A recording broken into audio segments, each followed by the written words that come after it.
بسم اللہ الرحمن الرحیم۔ معزز ناظرین و سامعین، پروگرام قانون فہمی میں خوش آمدید۔ آج کا موضوع حادثات اور معاوضہ کے قوانین ہے۔ حادثہ انسانی زندگی کا المناک انجام ہوتا ہے جو اکثر اوقات اپنے پیچھے کردناک مسائل چھوڑ جاتا ہے۔ اکثر حادثات غفلت، لاپرواہی، تیز رفتاری یا ٹریفک کے قوانین کی خلاف ورزی کے باعث ہوتے ہیں، جن میں انسان یا تو زندگی ہی سے ہاتھ دھو بیٹھتا ہے یا ایسی معذوری کا شکار ہو جاتا ہے جو زندگی بھر اسے دکھوں میں مبتلا رکھتا ہے۔ آج ان حادثات کا ذکر کروں گا جن میں موت یا معذوری کی صورت میں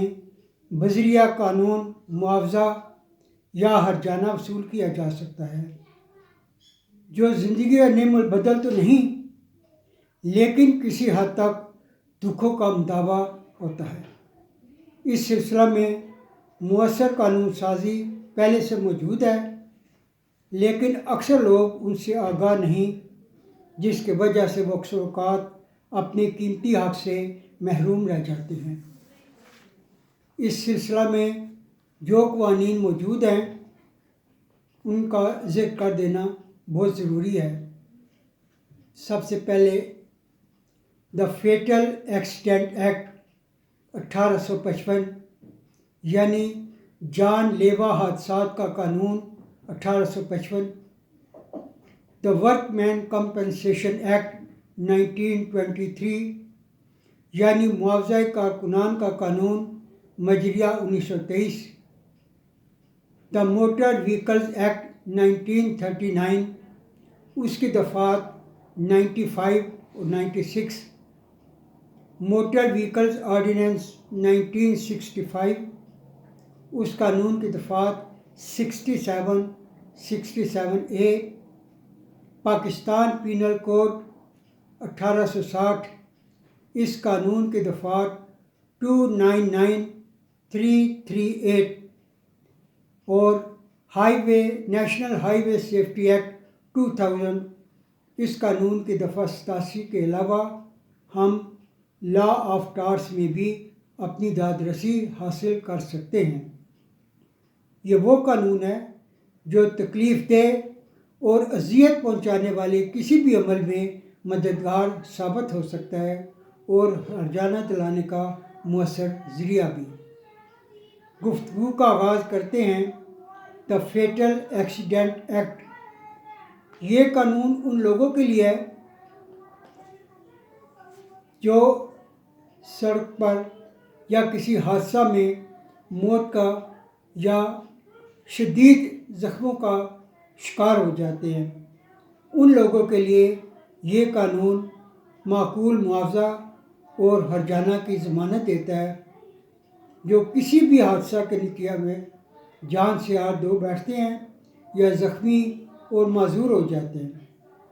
اس قسم کی صورتحال میں متوفی کے ورثاء اور معذور شخص ذاتی طور پر عدالتی چارہ جوئی کر سکتا ہے۔ یہ ایک دیوانی نوعیت کا مقدمہ ہوتا ہے جس میں ان تمام لوازمات کا مثلاً ادائیگی کورٹ فیس، حادثہ کا سبب بننے والے واقعات، لاپرواہی، غفلت، تیز رفتاری، ٹریفک کے قوانین کی خلاف ورزی کا بارز ثبوت بھی مدعی پر ہوتا ہے، جسے مضبوط شہادت کے ساتھ ثابت کرنا پڑتا ہے۔ ایسی صورت میں مدعی کے لیے ضروری ہے کہ وہ اپنا دعویٰ وقوع کے 1 سال کے اندر عدالت میں داخل کرے، یعنی اس قانون کے تحت کسی بھی قسم کی داد رسی حاصل کرنے کے لیے جو میعاد مقرر کیا گیا ہے وہ 1 سال ہے، اور اگر کوئی دعویٰ 1 سال سے زائد ہو جائے گا تو وہ اس کی نالش جو ہے وہ نہیں سنی جا سکے گی۔ بصورت دیگر دعویٰ زائد المیعاد ہونے کی بنا پر قابل سماعت نہیں رہے گا۔ اگر حادثہ کسی پبلک ٹرانسپورٹ کمپنی کی وجہ سے ہے تو دعویٰ میں کمپنی کے مالک، ڈرائیور اور اگر وہ وہیکل تھرڈ پارٹی رسک کے تحت کسی انشورنس کمپنی کے ساتھ انشورڈ ہے تو ان تمام افراد کو فریق مقدمہ بنایا جانا ضروری ہے۔ اس دعویٰ میں ادائیگی ہرجانہ کا تعین مدعی خود، جبکہ اس کی ادائیگی کا حکم عدالت کرتی ہے۔ ہرجانہ کا تعین کیسے کیا جائے؟ مثلا اس ملک میں اگر ہم اوسط عمر 60 سال تسلیم کر لیں اور مرنے والے کی عمر حادثہ کے وقت 50 سال ہے تو ایسی صورت میں اس کی زندہ رہنے کے امکانات 10 سال تک ہوتے ہیں۔ اسی طرح اگر مرنے والا اس کی ماہانہ آمدن بالفرض 100 روپیہ ہے تو اس حساب سے اس کی باقی عمر 1 سال، اور پھر جب ہم اس کو ضرب دیں گے 10 سال کے ساتھ تو وہ اس کی ہرجانے کے تعین کے لیے ایک اوسط رقم جو ہے وہ بن جاتی ہے۔ میعاد دعویٰ وقوع کے 1 سال کے اندر اور اس دعویٰ پر جو کورٹ فیس ہوگی وہ 15 روپے جو ہے وہی لگانی پڑے گی، اس سے زائد اس پر کورٹ فیس نہیں ہوگی۔ اس کے بعد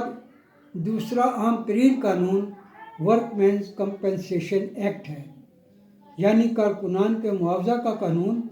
جس میں وہ افراد شامل ہوتے ہیں جو کسی فیکٹری، کارخانہ، زیر زمین کانوں میں کھدائی کا کام کرنے والے مزدور، عمارات تعمیر کرنے والی فرموں میں تعمیری کام کرنے والے افراد شامل ہوتے ہیں، یا کسی ایسے پیشہ سے منسلک افراد مثلاً بس ڈرائیور، کنڈکٹر، ہیلپر وغیرہ جو کسی ٹرانسپورٹ کمپنی میں ملازم ہوں، اگر دوران ملازمت اور دوران کار یعنی جب حادثہ ہو تو وہ اس وقت اس کمپنی کی ڈیوٹی سر انجام دے رہا ہو، کسی حادثہ کا شکار ہو جاتے ہیں اور ان کی موت واقع ہو جاتی ہے یا وہ زخمی معذور ہو جاتے ہیں تو ایسی صورت میں انہیں ایک متعین معاوضہ دیا جاتا ہے، جس کی تفصیل اس قانون کے شیڈول میں درج ہے، لیکن وقت کی کمی کے باعث یہاں ذکر ممکن نہ ہے۔ یہ معاوضہ وقتاً فوقتاً تبدیل ہوتا رہتا ہے۔ مثلا موت کی صورت میں، مکمل معذور ہو جانے کی صورت میں، جزوی معذور ہو جانے کی صورت میں علیحدہ معاوضہ کا تعین کیا جاتا ہے۔ اس عدالت میں داد رسی حاصل کرنے کے لیے عام دیوانی عدالت کی بجائے کمشنر ورک مین کمپنسیشن کو ایک سادہ کاغذ پر درخواست دی جاتی ہے، جس میں حادثہ کی تفصیل،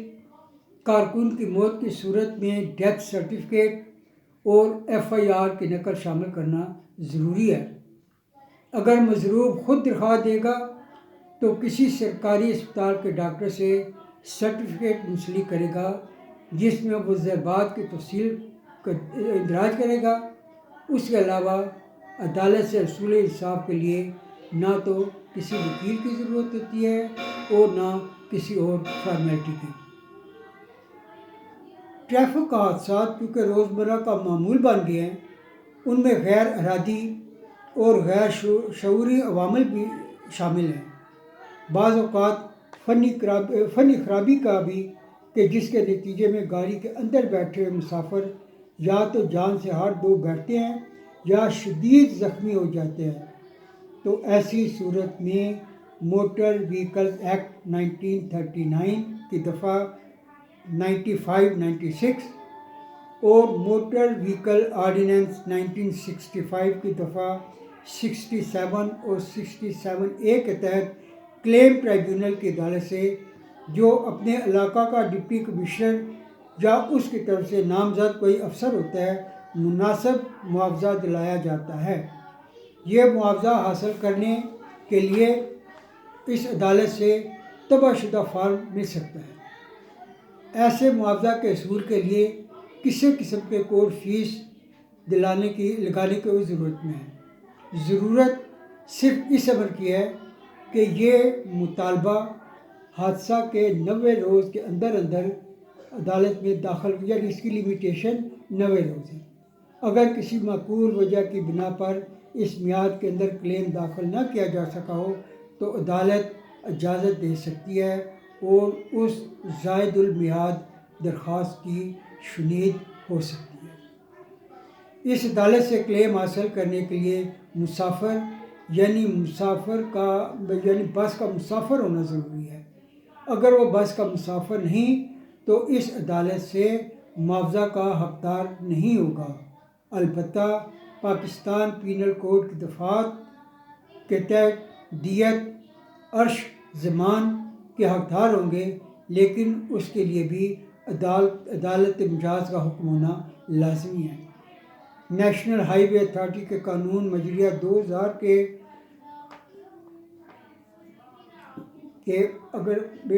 تحت اگر کوئی بس ڈرائیور حادثہ کے بعد گاڑی چھوڑ کر بھاگ جاتا ہے اور مسافر کو بروقت طبی امداد نہ تو پہنچاتا ہے اور نہ ہی پہنچانے کے لیے قریب ترین اسپتال میں لے جاتا ہے تو ایسی صورت میں اس ڈرائیور پر بھی ہرجانہ نافذ کیا جائے گا اور ہرجانے کے علاوہ اس کو سخت سزا کا بھی مستوجب ہوگا۔ حضرات، اگر آپ کو یہ پروگرام پسند آیا ہے تو آپ اسے ضرور شیئر کریں، سبسکرائب کریں، لائک کریں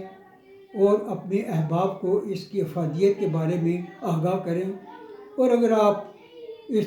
پروگرام سے یا اس پروگرام کے کسی ایسے ترتیب سے مطمئن نہیں ہیں تو آپ ڈس لائک بے شک کر سکتے ہیں، لیکن اس کے ساتھ ساتھ آپ نے وہ وجوہات بھی بیان کرنی ہیں یا متبادل تجاویز پیش کر دینی ضروری ہے تاکہ آپ کی تجاویز کے روشنی میں ہم اس پروگرام کو بہتر سے بہتر بنا سکیں۔ تھینک یو، السلام علیکم۔